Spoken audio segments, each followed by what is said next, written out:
Kalian pernah mikir nggak sih, gimana caranya internet bisa sampai ke HP kita? Ini bukan sulap loh, di baliknya ada jaringan kabel fisik yang luar biasa rumit dan membentang ke seluruh dunia. Nah, hari ini kita bakal bedah tuntas tulang punggung tak terlihat dari dunia digital kita ini. Oke, coba kita bayangin. Kamu lagi nonton siaran langsung pertandingan bola dari Barcelona. Gimana ceritanya video itu bisa menempuh ribuan kilometer sampai ke layar kamu cuma dalam sekejap mata? Jawabannya, ternyata ada di dasar lautan, di dalam sebuah jaringan kabel serat optik. Yap, semua ini bisa terjadi karena adanya jaringan serat optik super luas yang menyelimuti planet kita. Udah kayak jaring laba-laba raksasa yang menghubungkan kita semua. Gini, walaupun kita sering sebutnya wireless atau nirkabel, ya tapi kenyataannya sebagian besar internet itu lewat kabel fisik loh. Kabel-kabel inilah yang bawa data dalam bentuk denyut cahaya, melesat secepat kilat lewat untayan kaca yang super tipis. Nah, terus siapa dong yang ngebangun jalan tol informasi super canggih ini? Kenalan yuk sama salah satu arsitek utamanya, sebuah perusahaan bernama YOFC.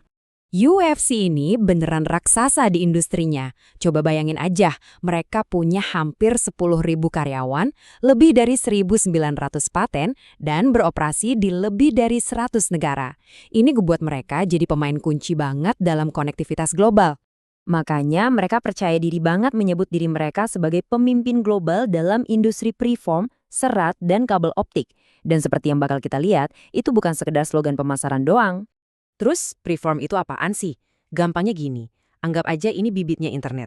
Bentuknya itu silinder kaca super murni, yang dirancang dengan sempurna, yang kemudian dipanaskan dan ditarik jadi serat optik sepanjang ratusan kilometer. Dan tiap helainya lebih tipis dari sehelai rambut.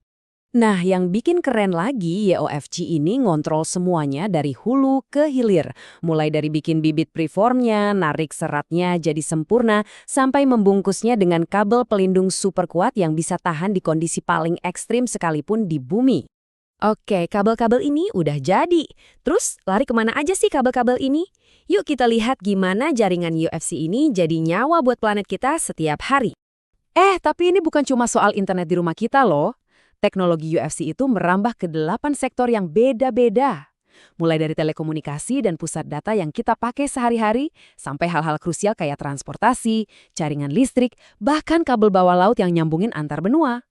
Teknologi mereka tuh bener-bener ada di mana-mana. Jadi nanti pas kalian lagi video call sama keluarga atau lagi binge-watching film favorit, ingat ya, ada kemungkinan besar kalian lagi pakai infrastruktur yang dibangun sama UFC. Mereka ini ibarat pahlawan tanpa tanda jasa di dunia digital kita. Dan ini jauh lebih penting dari sekedar hiburan. Serat optik mereka itu vital banget buat mastiin kereta api bisa jalan tepat waktu dan jaringan listrik kita tetap stabil. Ini adalah teknologi yang nggak kelihatan, tapi bikin dunia modern kita tetap jalan.